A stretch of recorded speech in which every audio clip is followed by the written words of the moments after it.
Terima kasih untuk Anda yang masih bergabung bersama kami di Market Review dan kita masih membahas topik mengulik manfaat neraca komoditas dan kita masih berbincang bersama dengan Bapak Danang Gerindra Wardana yang merupakan Direktur Eksekutif Apindo.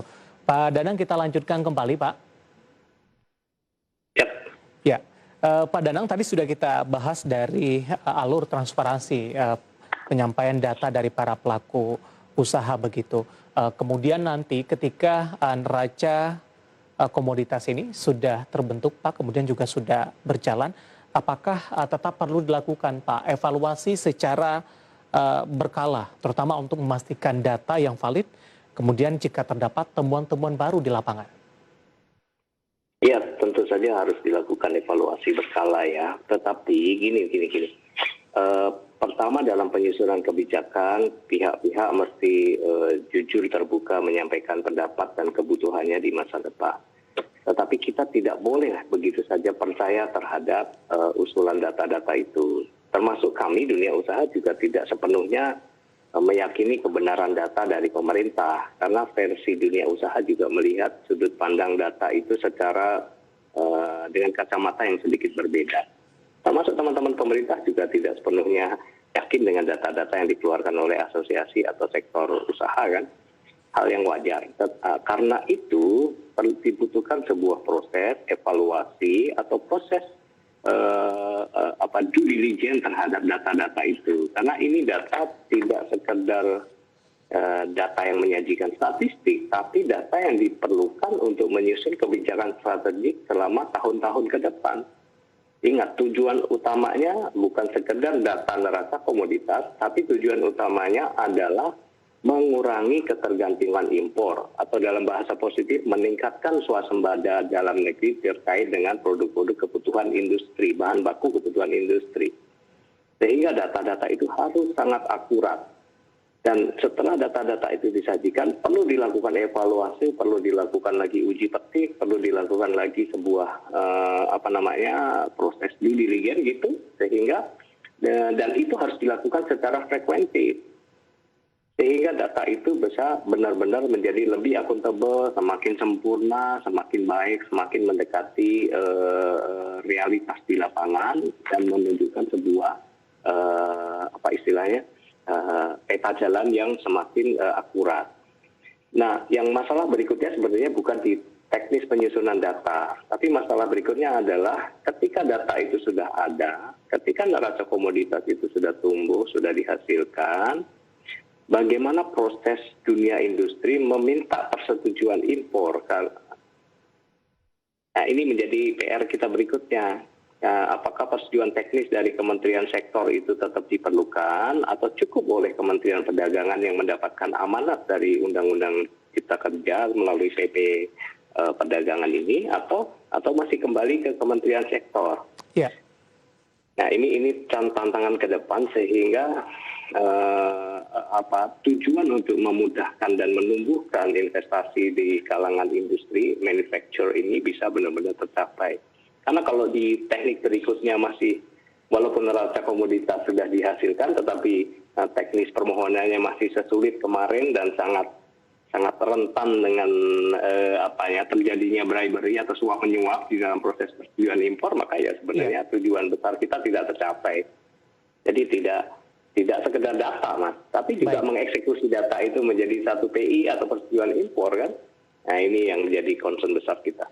Baik, tapi tim redaksi kami sudah merangkum beberapa data ini Pak, di mana sebelumnya Kementerian Koordinator Bidang Perekonomian memastikan keberadaan neraca komoditas bakal menggugurkan rekomendasi dari kementerian ataupun lembaga teknis, di mana seluruh data yang tertuang nantinya dalam neraca komoditas harus mengakomodir seluruh masukan. Dan nanti Lembaga Nasional Single Window akan menjadi penanggung jawab dari neraca komoditas tersebut. Setuju. Sangat setuju. Memang di dalam konsepsinya begitu. Jadi data-data dari persetujuan teknis dari yang kemarin atau saat ini masih tersebar di kementerian teknis atau di lembaga negara tertentu, itu harus diambil alih oleh kementerian koordinator melalui INSW tersebut.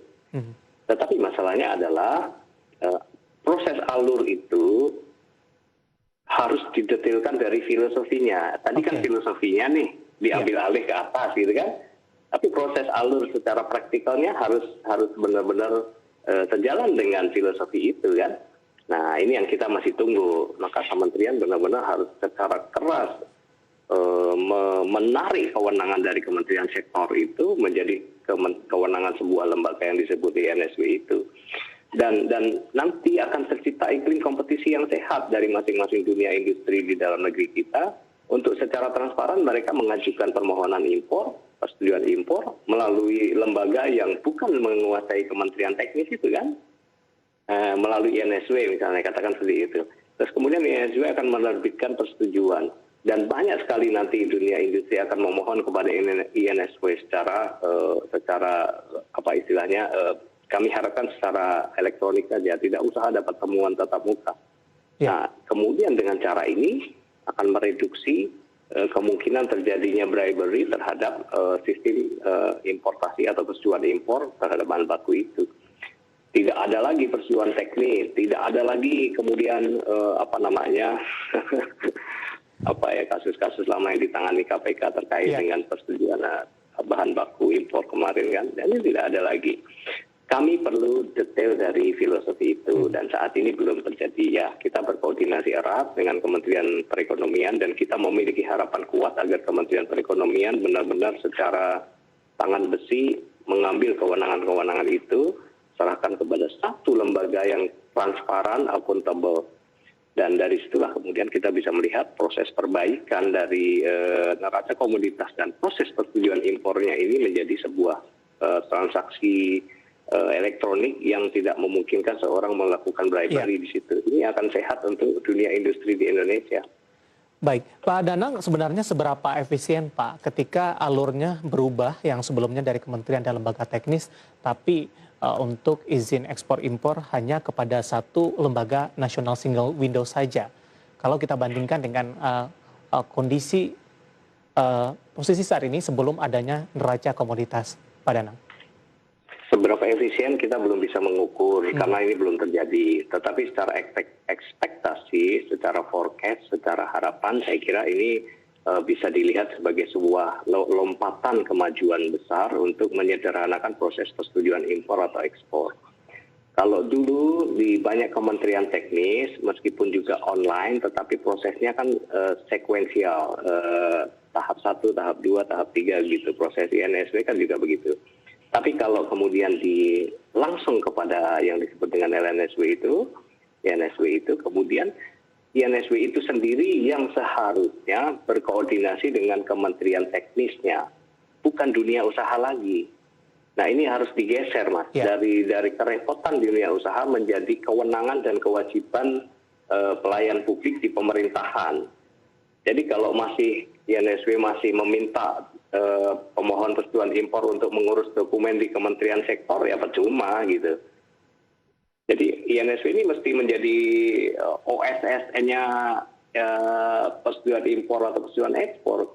Tidak boleh dia meminta lagi dunia usaha untuk melakukan verifikasi terhadap dokumen atau melengkapi dokumen yang dibutuhkan. Itulah kewenangan INSW sehingga mereka bisa memberikan jembatan komunikasi dan jembatan pengurusan prosedur itu melalui kementerian teknis yang terkoordinasi di dalam dia. Pak Danang, waktu kita cukup terbatas Pak. Terima kasih sudah bergabung bersama kami di Market Review dan semoga yang kita bahas bisa menjadi referensi bagi pemirsa IDX Channel. Terima kasih Pak Danang, sehat selalu Pak. Terima kasih. Baik, terima kasih. Ada Bapak Danang Gerindra Wardana yang merupakan Direktur Eksekutif Apindo. Dan tetap di tempat Anda karena setelah ini Market Review akan segera kembali dengan topik yang berbeda.